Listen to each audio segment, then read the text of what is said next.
Assalamualaikum warahmatullahi wabarakatuh. Perkenalkan, nama saya Isbul Waton dengan NIM C1C020047, mahasiswa akuntansi dari ruang 10. Pada kesempatan video kali ini saya akan mempresentasikan jawaban UAS perpajakan 1. Baiklah, langsung saja. Menjawab soal yang pertama, yaitu 1. Jelaskan pengertian pajak, teori pemungutan pajak, dan jenis-jenis pajak. Jawabannya adalah pajak adalah kontribusi wajib kepada negara yang terutang oleh orang pribadi atau badan yang bersifat memaksa berdasarkan undang-undang dengan tidak mendapatkan imbalan secara langsung dan digunakan untuk keperluan negara bagi sebesar-besarnya demi kemakmuran rakyat. Jadi pajak ini adalah kontribusi wajib kepada orang pribadi atau badan yang bersifat memaksa berdasarkan undang-undang. Kemudian adapun teori-teori yang mendukung pemungutan pajak ada 5. Yang pertama adalah 1. Teori asuransi, di mana teori ini pembayaran pajak menurut teori asuransi diibaratkan sebagai pembayaran premi karena mendapatkan jaminan dari negara. Kemudian yang kedua adalah teori kepentingan. Pada teori ini adalah pembagian beban pajak kepada negara didasarkan pada kepentingan atau perlindungan masing-masing orang. Oleh karena itu, semakin besar kepentingan seseorang terhadap negara, maka semakin besar pula pajak yang harus dibayarkan. Kemudian yang ketiga adalah teori daya pikul. Teori ini mengandung makna bahwa pajak harus dibayarkan sesuai dengan daya pikul masing-masing orang. Kemudian yang keempat adalah teori bakti. Teori bakti mengatakan jika suatu negara memiliki hak mutlak untuk mengambil pajak dari rakyat, rakyat sudah memahami bahwa membayar pajak merupakan sebuah kewajiban dan tanda bakti kepada negara. Oleh karena itu, ini disebut dengan teori bakti. Kemudian yang kelima adalah teori asas daya beli, di mana pada teori ini berpendapat bahwa fungsi pemungutan pajak adalah mengambil daya beli dari rumah tangga masyarakat untuk rumah tangga negara, dari rumah tangga pribadi ke rumah tangga negara untuk kepentingan masyarakat banyak, yaitu suatu negara. Misalnya membangun prasarana untuk kesejahteraan rakyat bersama, yaitu pajak implementasinya. Kemudian secara umum pajak di Indonesia terbagi dua, yaitu pajak pusat dan pajak daerah. Adapun pajak pusat adalah pajak yang dikelola pemerintah pusat dengan diwakili Direktorat Jenderal Pajak atau DJP. Kementerian Keuangan. Pajak pusat terbagi atas 5. Yang pertama adalah pajak penghasilan atau PPH.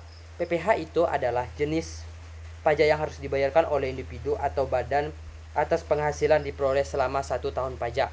Kemudian ada 2, yaitu adalah pajak pertambahan nilai atau PPN, di mana PPN adalah pajak yang dikenakan atas perdagangan jual beli barang dan jasa yang dilakukan wajib pajak yang telah dikukuhkan sebagai pengusaha kena pajak atau PKP. Kemudian yang selanjutnya adalah 3, pajak penjualan atas barang mewah atau PPNBM. Adapun pengertian PPNBM adalah pajak penjualan yang dikenakan atas transaksi barang mewah yang didapat dari dalam maupun luar negeri. Jadi pajak ini dikenakan untuk barang yang mewah ya. Kemudian yang keempat adalah pajak bumi dan bangunan atau PBB. PBB adalah pajak yang didasarkan atas kepemilikan, pemanfaatan, dan penguasaan atas tanah dan bangunan yang disebut dengan PBB. Kemudian yang kelima adalah bea cukai atau BM. BM termasuk macam-macam pajak Indonesia yang dibebankan atas pemanfaatan dokumen. Contohnya akta notaris, surat perjanjian, kwitansi, pembayaran, hingga surat berharga yang memuat nominal uang di atasnya. Kemudian adapun yang kedua adalah pajak daerah. Kemudian pajak daerah ini terbagi menjadi 15 lagi. Yang pertama adalah 1, pajak provinsi, pajak kabupaten, pajak kendaraan bermotor, pajak bahan bakar kendaraan, pajak balik kendaraan bermotor, pajak pokok, pajak air permukaan, pajak air tanah, pajak mineral bukan logam dan batuan, pajak restoran, pajak hotel, pajak hiburan, pajak parkir, pajak penerbangan, pajak reklame, pajak sarang burung walet, pajak bumi dan bangunan perdesaan dan perkotaan. Kemudian ada pajak bumi dan bangunan sektor dan perkotaan. Yang ke-19 atau yang terakhir adalah bea perolehan hak atas tanah dan bangunan atau BPHTB. Itulah jawaban dari nomor 1 yang telah saya jelaskan, mulai dari pengertian pajak, teori pemungutan pajak, serta jenis-jenis pajak. Kemudian lanjut ke soal yang kedua, yaitu di mana soalnya adalah objek pajak adalah penghasilan, yaitu setiap tambahan kemampuan ekonomis yang diterima atau diperoleh wajib pajak baik yang berasal dari Indonesia maupun di luar Indonesia yang dapat dipakai untuk konsumsi atau untuk menambah kekayaan wajib pajak yang bersangkutan. Jelaskan penerapan pengertian baik yang berasal dari Indonesia maupun di luar Indonesia dalam perpajakan di Indonesia dengan memberi contoh aplikasi pelaksanaannya. Kemudian adapun jawabannya menurut versi saya adalah adapun penerapan dari pengertian baik yang berasal dari Indonesia maupun luar Indonesia, yaitu dalam konsep PPH objek pajak yang sebagaimana dimaksud dalam undang-undang mencakup tambahan kemampuan ekonomis baik yang berasal dari dalam maupun di luar negeri. Hal ini berarti wajib pajak luar negeri dikenakan atas pendapatan yang berasal dari dalam negeri yang dalam penerapannya diatur melalui Undang-Undang PPH pasal 26. Di sisi lain, selain dikenakan atas pendapatan dalam negeri, wajib pajak dalam negeri juga dikenakan pajak atas pendapatan yang berasal dari luar negeri yang sebagaimana diatur pada UUD PPH pasal 24. Namun, dalam konsep PPH atas pendapatan yang berasal dari luar negeri, kebijakan yang dibuat direncanakan sedemikian rupa untuk menghindari double taxation, di mana dalam hubungan dengan tiap negara diatur secara khusus dan lebih mendalam melalui tax equality antara Indonesia dengan negara lain. Itulah jawaban dari soal nomor 2. Kemudian lanjut ke soal nomor 3, di mana persoalannya adalah saat ini hampir semua orang pribadi atau OP telah memiliki NPWP. Salah satu kewajiban dari pemilikan NPWP tersebut adalah kewajiban untuk melaporkan SPT tahunan OP. Menurut Anda, apakah SPT tahunan OP akan selalu menunjukkan posisi kurang bayar? Berikan penjelasannya. Adapun penjelasannya adalah tidak. Karena SPT tahunan OP memiliki 3 kemungkinan posisi, yaitu ada yang lebih bayar, nihil, ataupun kurang bayar. Posisi nihil biasanya terjadi bila OP hanya memperoleh pendapatan dari satu sumber dan pajak atas pendapatan tersebut telah dipotong oleh kerja, sehingga di SPT tahunan pajak terutang sama dengan kredit pajak. Akibatnya SPT berada pada posisi nihil. Posisi lebih bayar dapat terjadi karena angsuran pajak yang menjadi kredit pajak lebih besar dari terutang, karena pendapatan wajib pajak ini tidak sebesar tahun-tahun sebelumnya karena bisnis sedang terpuruk. Itulah jawaban dari soal nomor 3. Kemudian adapun soal dari nomor 4, di mana adalah jelaskan beserta contoh apa yang dimaksud dengan subjek pajak dan objek pajak. Berarti pada soal ini juga disebutkan contohnya ya. Baik, adapun jawaban menurut saya, subjek pajak adalah individu atau badan yang punya hak dan kewajiban dalam perpajakan sebagaimana telah diatur dalam perundang-undangan yang berlaku di Indonesia, sehingga bisa dikatakan setiap subjek pajak pasti mempunyai objek pajak, sementara perseorangan atau badan usaha disebut sebagai wajib pajak. Kemudian adapun contohnya ini terbagi menjadi 2, ada contoh subjek pajak dalam negeri, ada contoh subjek pajak luar negeri. Adapun contoh subjek dalam negeri memiliki kriteria, di mana adapun beberapa kategori pembagian subjek pajak dalam negeri ada sebagai berikut. Yang pertama adalah orang pribadi. Kriterianya adalah bertempat tinggal di Indonesia, itu pasti ya, berada di Indonesia selama 183 hari dalam jangka waktu 12 bulan. Kemudian atau berada dan mempunyai niat untuk tinggal di Indonesia dalam 1 tahun pajak. Kemudian ada 2B, badan yang didirikan atau berkedudukan di Indonesia kecuali unit tertentu yang berasal dari badan pemerintah. Kriterianya adalah pembentukannya berdasarkan peraturan perundang-undangan, pembiayaannya berasal dari APBN dan APBD, pendapatan dimasukkan ke dalam anggaran pemerintah pusat dan pemerintah daerah. Kemudian pembukuannya diawasi aparat pengawas fungsional negara. Kemudian ada yang 3 lagi, subjek pajak dalam negeri, yaitu warisan yang belum terbagi sebagai satu kesatuan pengganti yang berhak. Kemudian ada 2, yaitu contoh subjek pajak luar negeri. Adapun kategori pembagian subjek pajak dalam negeri, yang pertama adalah A, orang pribadi. Kriterianya itu berdasarkan luar negeri adalah tidak bertempat tinggal di Indonesia, itu sudah pasti, tidak berada lebih dari 183 hari dalam jangka waktu 12 bulan. Kemudian B, badan yang tidak didirikan atau tidak bertempat pendudukan di Indonesia. Itulah subjek dan contoh subjek pajak. Kemudian lanjut ke objek pajak, di mana objek pajak adalah penghasilan atau tambahan ekonomis yang diterima oleh wajib pajak. Penghasilan tersebut bisa berasal baik dari dalam negeri maupun luar negeri, asalkan bisa dipakai untuk konsumsi dan menambah kekayaan dari wajib pajak yang bersangkutan di itu sendiri. Adapun contoh objek pajak yang pertama adalah gaji, upah, tunjangan, dan honor. Itu yang poin pertama. Poin yang kedua adalah ada laba perusahaan. Poin ketiga adalah hadiah dan undian atau pekerjaan atau kegiatan atau penghargaan. Yang keempat adalah bunga termasuk premium, diskonto atau imbalan karena jaminan pengambilan hutang. Yang kelima adalah dividen. Baiklah, saya akan menjawab soal nomor 5, di mana soalnya adalah jelaskan beserta contoh pembukuan dan pencatatan di dalam perpajakan. Baiklah, ini adalah pengertian dari pembukuan berdasarkan Undang-Undang nomor 28 tahun 2007 pasal 1 ayat 29. Adapun pembukuan adalah proses pencatatan yang dilakukan secara teratur untuk mengumpulkan data dan informasi keuangan yang meliputi harta, kewajiban, modal, penghasilan, biaya, serta jumlah perolehan dan penyerahan barang dan jasa periode pajak tertentu.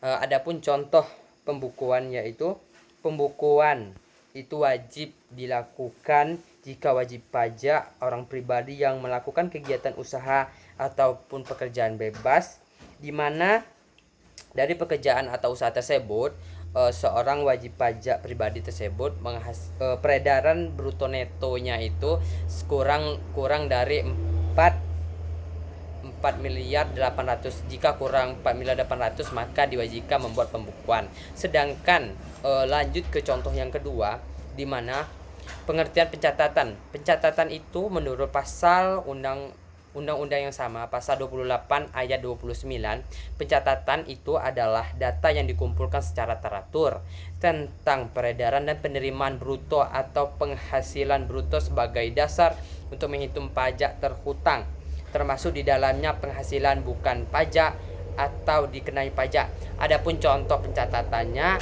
adalah pencatatan ini dilakukan jika wajib pajak atau orang pribadi yang melakukan kegiatan atau usaha atau pekerjaan bebas dan peredaran bruto dalam satu tahunnya lebih dari 4 miliar 800. Jika sudah menghasilkan peredaran bruto lebih dari 4 miliar 800 maka sudah boleh dikenakan dengan pencatatan. Mungkin itulah penjelasan tentang pencatatan dan pencatatan pembukuan beserta contohnya. Kemudian lanjut ke soal nomor 6, di mana nomor 6 adalah carilah kasus di bidang pajak penghasilan yang terjadi saat ini dan silakan beri penjelasan serta solusinya. Pada soal nomor 6 jawaban saya menurut saya adalah bidang kasus bidang pajak penghasilan, yaitu adalah tersangka kasus pidana pajak ini rugikan negara hingga 10,2 miliar. Sangat besar sekali, itu merugikan negara. Kemudian penjelasannya adalah tersangka kasus pidana pajak berinisial HI umur 39 tahun telah diserahkan ke Kejaksaan Negeri Jakarta Selatan setelah merugikan negara sebesar 10,2 miliar. Tersangka sudah kami tangkap. Kita bisa selesaikan untuk dilimpahkan ke pengadilan agar masyarakat tahu bahwa ada kasus tindak pidana perpajakan yang kita harus tindak lanjuti dan kerjasama bareng dengan Polda Metro Jaya, kata Kepala Kantor Wilayah DJP Jakarta Selatan 1 Aim Solim Nur Saleh di Jakarta Selasa pada tanggal 23 November 2021.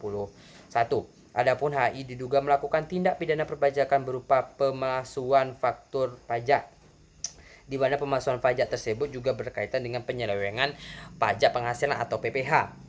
Kemudian itu ada penjelasannya. Kemudian adapun solusi untuk mengurangi aksi kecurangan terkait dengan kasus di bidang pajak penghasilan itu ada 4 menurut saya. Yang pertama adalah sebaiknya pemerintah menghimbau kepada wajib pajak baik yang sedang dilakukan proses pemeriksaan bukti permulaan maupun penyidikan untuk memanfaatkan undang-undang pengampunan pajak agar para wajib pajak tahu tata tertib dalam membayar pajak kepada negara. Yang kedua adalah dengan mengetahui undang-undang perpajakan, maka wajib pajak akan mengetahui konsekuensi atau hukuman jika wajib pajak melakukan penyelewengan dalam pembayaran pajak kepada negara. Adapun solusi yang ketiga adalah PKP seharusnya melakukan pemeriksaan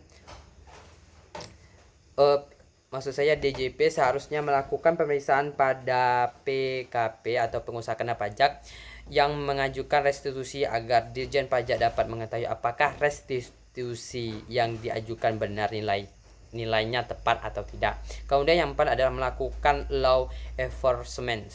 Dengan penegakan hukum yang benar tanpa pandang bulu akan memberikan deterjen efek atau efek jera yang efektif sehingga meningkatkan kesadaran atau kepedulian dan kepatuhan wajib pajak agar membayar pajak dengan benar tanpa adanya kecurangan sedikit pun dalam membayar pajak, terutama membayar pajak penghasilan atau PPh. Kemudian soal nomor 7 yaitu adalah carilah kasus di bidang pajak pertambahan nilai yang terjadi saat ini dan silahkan beri penjelasan serta solusinya. Adapun kasusnya adalah kasus pajak direktur di Semarang dihukum 7 bulan penjara. Penjelasannya adalah direktur sebuah perusahaan jasa transportasi CV Bumi Raya dihukum 7 bulan penjara dan denda 11,74 miliar terkait tindak pidana perpajakan. Terdakwa bernama Sutijo, umur 64 tahun, itu telah menyampaikan surat pemberitahuan atau SPT masa pajak pertambahan nilai atau PPN dengan isi yang tidak sesuai dengan kenyataan. Ini merupakan pelanggaran dalam pajak pertambahan nilai, di mana perbuatannya ini merugikan negara sebesar 5,8 miliar, kata pelaksana tugas Kepala Kanwil Direktorat Jenderal Pajak Jawa Tengah 1 Dasto Ledianto dalam siaran versi yang diterima Detikom Kamis pada tanggal 16 Oktober 2021. Sutijo melakukan pengampunan pajak, namun pengampunan pajak ini tidak berlaku bagi Sutijo yang sedang dalam proses peradilan. Selain itu, Sutijono tidak akan memperoleh pengampunan pajak karena dia sedang menjalani hukuman pidana atas tindak pidana bidang perpajakan yang telah merugikan negara. Tadi dijelaskan kerugian negara itu senilai 5,8 miliar, itu sangat banyak. Kemudian adapun solusi untuk mengatasi kasus tersebut, yang pertama adalah pihak DJP atau Direktorat Jenderal Pajak sebaiknya melakukan pemanfaatan sistem informasi berbasis teknologi. Dengan sistem ini, penggunaan ESPT atau Electronic SPT diterapkan untuk input data faktur pajak yang dimiliki. Informasi yang masuk kemudian bisa langsung diperiksa kebenarannya berdasarkan transaksi pencatatan dan faktur tersebut. Yang kedua adalah pihak DJP sebaiknya juga mulai memanfaatkan teknologi terbaru. Salah satunya yaitu dengan menerbitkan e-faktur atau elektronik faktur. Dengan sistem ini memungkinkan Dirjen Pajak dapat melakukan kontrol pada faktur yang diterbitkan dengan menyematkan kode unit berupa nomor seri faktur pajak. Dengan adanya e-faktur maka akan meminimkan terjadinya pemalsuan faktur oleh wajib pajak pada saat pembayaran pajak. Kemudian yang ketiga adalah membangun trust atau kepercayaan masyarakat terhadap pajak. Jika masyarakat sadar akan pentingnya pajak, maka masyarakat akan mau membayar pajak dan tidak akan melakukan penyelewengan terhadap pembayaran pajak tersebut. Yang keempat adalah pihak DJP seharusnya harus lebih giat lagi melakukan penegakan hukum terhadap para pelaku pelanggar bayar pajak. Yang kelima adalah pihak DJP seharusnya mengubah undang-undang perpajakan mengubah aturan pajakan dengan tujuan adalah untuk meminimkan terjadinya pelanggaran di bidang perpajakan. Itu adalah solusi yang kelima. Adapun solusi yang keenam adalah pihak DJP seharusnya membuat sanksi yang setegas-tegasnya atau seberat-beratnya bagi pelanggar bayar pajak. Tujuannya adalah agar para wajib pajak tersebut jera atau takut melakukan pelanggaran atas pembayaran pajak tersebut. Contohnya wajib pajak tidak mau lagi melakukan pemasukan SPT ataupun sejenisnya, karena jika memasukkan SPT maka sanksi atau hukumannya akan berat serta dendanya akan banyak, sehingga mereka akan takut melakukan pemasukan tersebut terkait pajak pertambahan nilai. Baiklah, itulah jawaban dan presentasi dari jawaban UAS perpajakan 1. Jika ada kesalahan atau kurang kata saya mohon maaf. Saya akhiri, wabillahi wa taufiq wa hidayah. Wassalamualaikum warahmatullahi wabarakatuh. Terima kasih.